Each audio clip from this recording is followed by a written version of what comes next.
کیا واقعی کسی کے ہاتھ کی لکیریں ایک ملک کے مستقبل کا تعین کر سکتی ہیں؟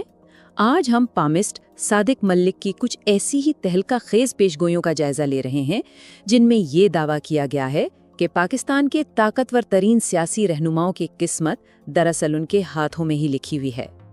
تو سوال یہ اٹھتا ہے کہ صادق ملک ہاتھ کی لکیروں کو پڑھ کر یعنی پامسٹری کا استعمال کرتے ہوئے سیاسی مستقبل کے بارے میں اتنے بڑے بڑے دعوے آخر کیسے کر پاتے ہیں؟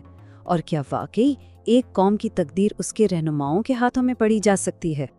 تو چلیے اس دلچسپ موضوع کی گہرائی میں اترتے ہیں۔ ہم سب سے پہلے پامسٹری کی بنیادی باتوں کو سمجھیں گے، پھر دیکھیں گے کہ یہ علم نجوم یعنی ایسٹرالوجی سے کیسے مختلف ہے، اور پھر ان خاص علامات پر بات کریں گے جن کے بارے میں ملک صاحب کا دعویٰ ہے کہ وہ پاکستان کی سیاسی تقدیر کا فیصلہ کریں گے۔ آئیے سب سے پہلے اس کی جڑ کو سمجھتے ہیں۔ آخر یہ پامسٹری یا دستہ شناسی ہے کیا چیز؟ کیا یہ صرف قسمت کا حال بتانا ہے یا اس کے پیچھے کوئی گہرا فلسفہ بھی چھپا ہے؟ صادق ملک کے مطابق یہ کوئی عام قسمت بتانے کا فن نہیں ہے، بلکہ وہ اسے ایک سائنس کہتے ہیں، تقدیر کی نشاندہی کا علم۔ ان کا دعویٰ ہے کہ یہ واحد علم ہے جو کسی کی زندگی کے منفرد اور پہلے سے طے شدہ راستے کو ظاہر کر سکتا ہے، جو ان کے مطابق ہر شخص کی ہتھیلیوں پر لکھا ہوتا ہے۔ وقت کے ساتھ ساتھ اس علم میں بھی کافی تبدیلی آئی ہے۔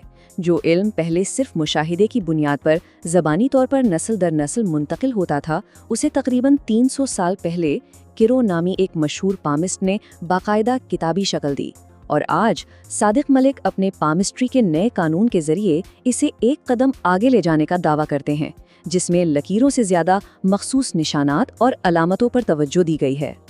لیکن ٹھہریے، مستقبل کی پیشگوئی کے سارے طریقے ایک جیسے نہیں ہوتے۔ صادق ملک اپنے علم اور علم نجوم یعنی ایسٹرالوجی کے درمیان ایک بہت واضح لکیر کھینچتے ہیں اور ایسٹرالوجی پر سخت تنقید بھی کرتے ہیں۔ تو فرق کیا ہے؟ ان کے حساب سے سارا فرق یونیکنیس کا ہے۔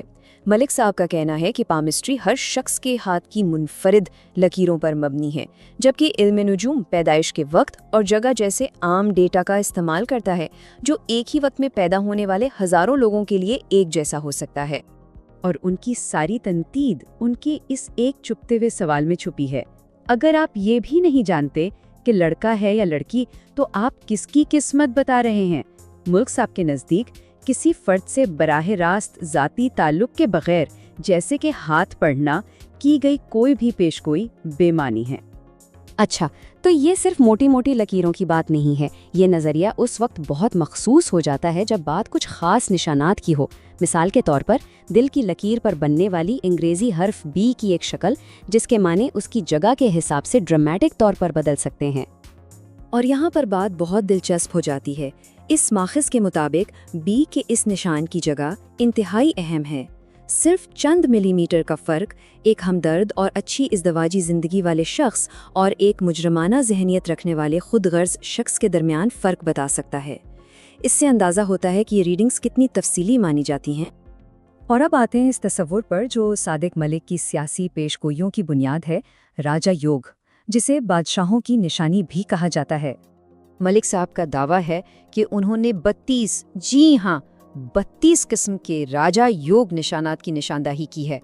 ان کے مطابق ان میں سے کسی ایک نشان کی موجودگی بھی کسی شخص کو اپنے شعبے میں سب سے اونچے مقام پر پہنچانے کے لیے کافی ہے۔ یہ ایک نایاب اور طاقتور نشانی سمجھی جاتی ہے۔ تو یہ راجا یوگ کا مطلب صرف بادشاہ ہونا نہیں ہے، اس کا مطلب کسی بھی ادارے میں حکمران بننا ہے، چاہے وہ وزیر اعظم ہو، آرمی چیف ہو یا پولیس کا سربراہ۔ اور دلچسپ بات یہ ہے کہ ملک صاحب کا دعویٰ ہے کہ عمران خان اور نواز شریف دونوں کے ہاتھ میں ڈبل راجا یوگ موجود ہے۔ اور اسی کے ساتھ ہم پہنچتے ہیں اس پورے تجزیے کے سب سے اہم حصے پر۔ ملک صاحب ان نظریات کا اطلاق پاکستان کی طاقتور ترین شخصیات پر کیسے کرتے ہیں؟ یہاں سے پیشگوئیاں بہت ٹھوس شکل اختیار کر لیتی ہیں۔ اس کی سب سے بڑی مثال وہ پیش کرتے ہیں 2020 میں جنرل عاصم منیر سے اپنی ملاقات کی۔